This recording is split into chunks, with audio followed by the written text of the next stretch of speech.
ओम उमा महेश्वराय नमः। जय श्री शंभो। आज आषाढ़ मास की शुक्ल पक्ष की त्रयोदशी तिथि है, अर्थात आज प्रदोष व्रत है। आज 8 जुलाई 2025 दिन मंगलवार का दिन है, इसलिए यह प्रदोष भौम्य प्रदोष है। आज प्रदोष काल का समय संध्या 7:17 से 7:37 तक रहेगा। आप इस मुहूर्त में पूरी विधि विधान से पूरी श्रद्धा के साथ भगवान भोलेनाथ, माता पार्वती के साथ शिव परिवार की पूजा करें। ऐसा करने से भगवान भोलेनाथ और माता पार्वती की कृपा आप सभी पर सदा सर्वदा बनी रहेगी। मंगल प्रदोष करने से मंगल ग्रह से छुटकारा मिलता है, साथ ही साधक की हर मनोकामनाएं पूर्ण होती है। प्रिय श्रोतागण, आज भौम्य प्रदोष के दिन चलिए पूरी श्रद्धा और भक्ति के साथ सुनते हैं भौम्य प्रदोष व्रत कथा। तो प्रेम से बोलिए गौरी पुत्र गणेश की जय, शिव जी माता पार्वती की जय। आज के दिन भगवान भोलेनाथ और माता पार्वती की पूजा उपासना करने का दिन है। प्रदोष के दिन भगवान भोलेनाथ की विधि विधान से पूजा आराधना करनी चाहिए, साथ ही पूरे शिव परिवार की भी पूजा करनी चाहिए। भगवान भोलेनाथ का अभिषेक करें, पुष्प, बेलपत्र, भांग, धतूरे से उनकी पूजा करें और आरती करें। साथ ही भगवान भोलेनाथ के ओम नमः शिवाय का जाप करें। पुनः संध्या काल में भगवान भोलेनाथ और माता पार्वती की विधि विधान से पूजा करें, क्योंकि प्रदोष काल में पूजा करना अति आवश्यक होता है। भगवान भोलेनाथ की फिर से विधि विधान से पूजा करें। प्रदोष व्रत कथा सुने और पढ़ें तथा दूसरे को सुनाएं। प्रदोष के दिन व्रत कथा पढ़ना और सुनना बहुत ही शुभ माना जाता है। इससे आपकी हर मनोकामनाएं पूर्ण होती है। साथ ही शिव चालीसा का पाठ करें और आरती करें। इस बार फागुन शुक्ल पक्ष प्रदोष व्रत मंगलवार के दिन पड़ रहा है। मंगलवार के दिन जब भी प्रदोष व्रत पड़ता है उसे भौम्य प्रदोष व्रत के नाम से जाना जाता है। हर प्रदोष व्रत का अपना अलग महत्व होता है, इसलिए भौम्य प्रदोष के दिन भगवान भोलेनाथ और माता पार्वती के साथ बजरंग बली की भी पूजा अवश्य करें। मंगलवार का दिन बजरंग बली का दिन है, इसलिए भगवान भोलेनाथ और माता पार्वती के साथ बजरंग बली की भी पूजा अवश्य करें। ऐसा करने से आप पर और आपके पूरे परिवार पर बजरंग बली और भगवान भोलेनाथ और माता पार्वती की कृपा सदैव बनी रहेगी। चलिए सुनते हैं भौम प्रदोष व्रत कथा। कथा शुरू करने से पहले कमेंट बॉक्स में लिखें हर हर महादेव, जय बजरंग बली। अगर आपको हमारी कथा अच्छी लगे तो इस वीडियो को लाइक अवश्य करें और ज़्यादा से ज़्यादा लोगों को शेयर करें। चलिए सुनते हैं भौम्य प्रदोष व्रत कथा। प्रेम से बोलिए जय गौरी शंकर, जय बजरंग बली। सूत जी कहते हैं, अब मैं मंगल त्रयोदशी प्रदोष व्रत का विधि विधान कहता हूँ। मंगलवार का दिन व्याधियों का नाश करने वाला है। इस व्रत में एक समय व्रती को गेहूं और गुड़ का भोजन बनाकर करना चाहिए।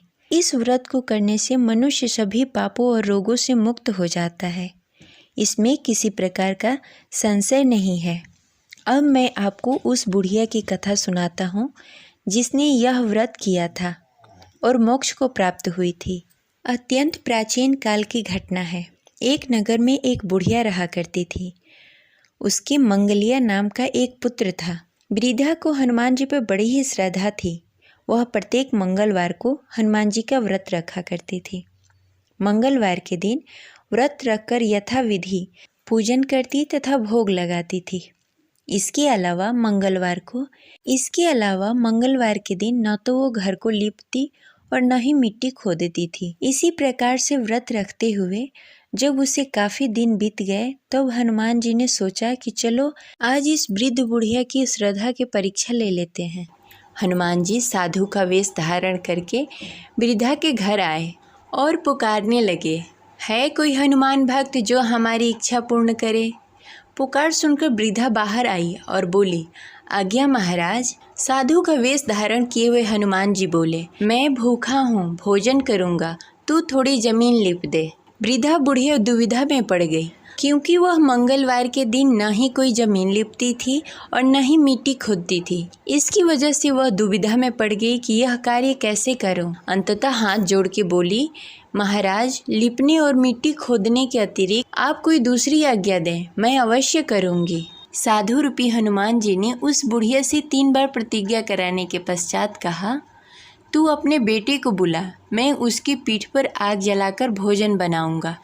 यह सुनकर वृद्धा घबरा गई, परंतु वह प्रतिज्ञाबद्ध थी। उसने अपने पुत्र को बुलाकर साधु को सौंप दिया। वेशधारी हनुमान जी ने वृद्धा के हाथों से उसके पुत्र के पीठ के बल पिटवाया और उसकी पीठ पर आग जलवाई। आग जलाकर दुखी मन से वृद्धा अपने घर में चली गई।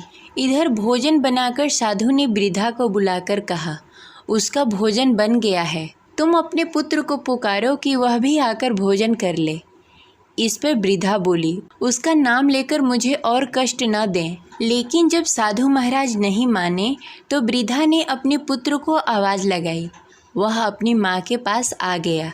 अपने पुत्र को जीवित देखकर वृद्धा को बहुत ही आश्चर्य हुआ और वह साधु के चरणों में गिर पड़ी। तब हनुमान जी अपने वास्तविक रूप में प्रकट हुए और वृद्धा को भक्ति का आशीर्वाद दिया। जय बजरंगबली। प्रदोष व्रत की हमारे शास्त्रों में बड़ी ही महिमा बताई गई है।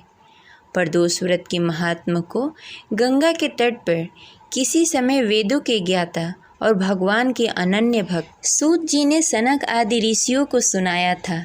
सूत जी ने कहा था कि कलयुग में जब मनुष्य धर्म को छोड़कर अधर्म की ओर अग्रसर होगा, जब हर तरफ अन्याय और अनाचार का बोलबाला होगा और मानव अपने कर्म से विमुख होकर, मानव अपने कर्म से हटकर नीच कर्म से संलग्न होगा, उस समय प्रदोष व्रत ऐसा व्रत होगा जो मानव को शिव की कृपा का पात्र बनाएगा, जिससे मनुष्य नीच गति से मुक्त होकर उच्च गति को प्राप्त होगा। सूत जी ने सनक आदि ऋषियों से यह भी कहा है कि प्रदोष व्रत के करने से मनुष्य के सारे पाप नष्ट हो जाएंगे और पुण्य की प्राप्ति होगी और मनुष्य को मुक्ति प्रदान होगी।